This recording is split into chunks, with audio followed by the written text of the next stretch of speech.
Pada video kali ini, kita akan belajar tentang konsep dasar Supply Chain Management atau disingkat SCM.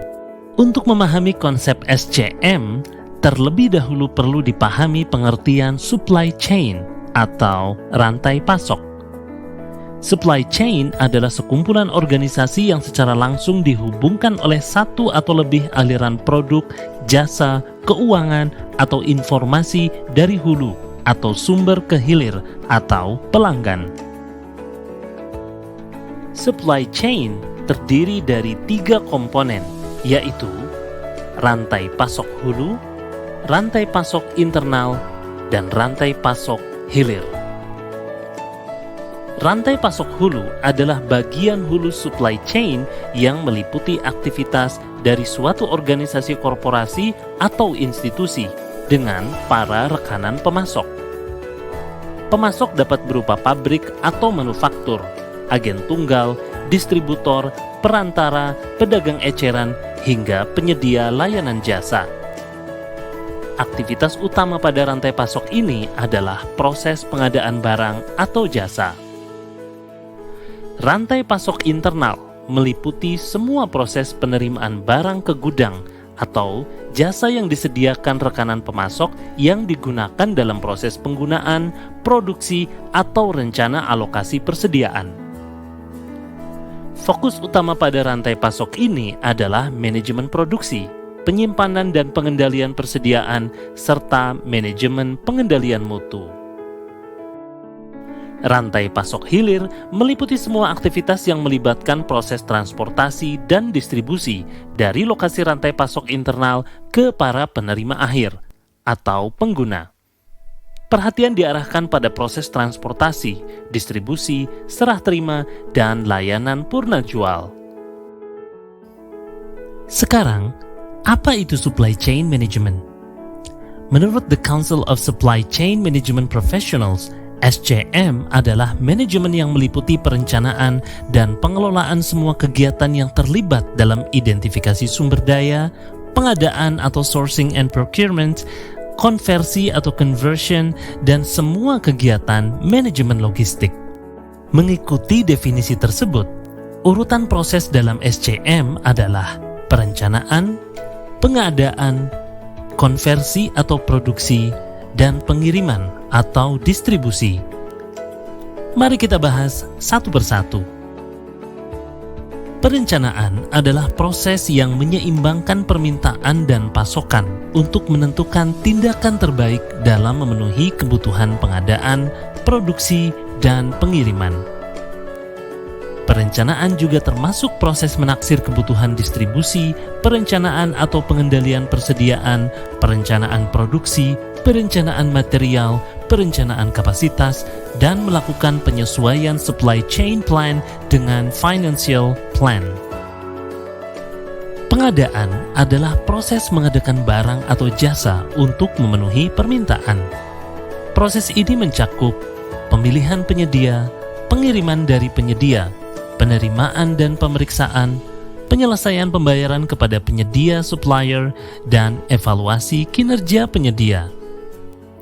Proses ini bisa berbeda tergantung pada apakah barang yang dibeli termasuk persediaan, barang jadi, atau barang pesanan. Konversi atau produksi adalah proses untuk mentransformasi bahan baku atau komponen menjadi barang atau benda yang akan digunakan oleh pengguna akhir. Bentuk transformasi tersebut dapat berupa proses 1. Menghasilkan suatu output produk terkait proses penelitian atau kerja operasional. 2. Melakukan kegiatan produksi termasuk penjadwalan produksi, melakukan pengetesan kualitas, mengelola barang setengah jadi, memelihara fasilitas produksi, dan lain-lain.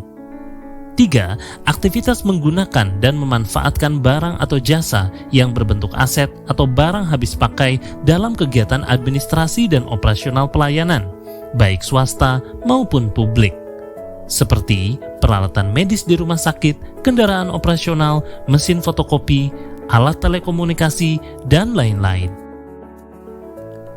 Pengiriman atau distribusi adalah proses untuk mengirimkan dan mendistribusikan barang atau jasa ke pengguna akhir. Biasanya meliputi manajemen order, transportasi, dan distribusi. Proses yang terlibat diantaranya adalah menangani permintaan dari pengguna akhir, memilih penyedia jasa pengiriman, menangani kegiatan pergudangan produk jadi, dan melacak status pengiriman. Berikut ini adalah contoh proses manajemen dalam supply chain di sebuah perusahaan yang membuat furnitur kantor.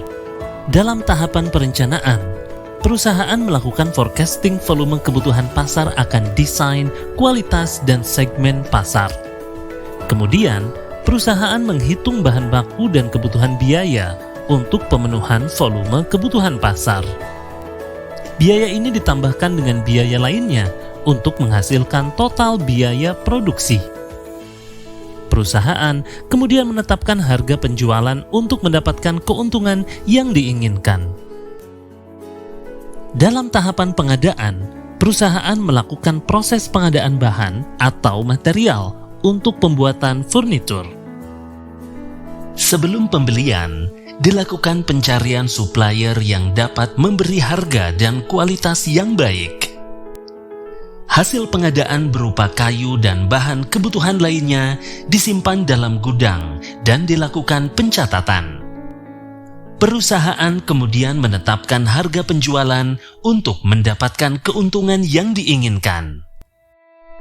Pada tahap produksi, perusahaan melakukan transformasi dari bahan baku menjadi produk furnitur.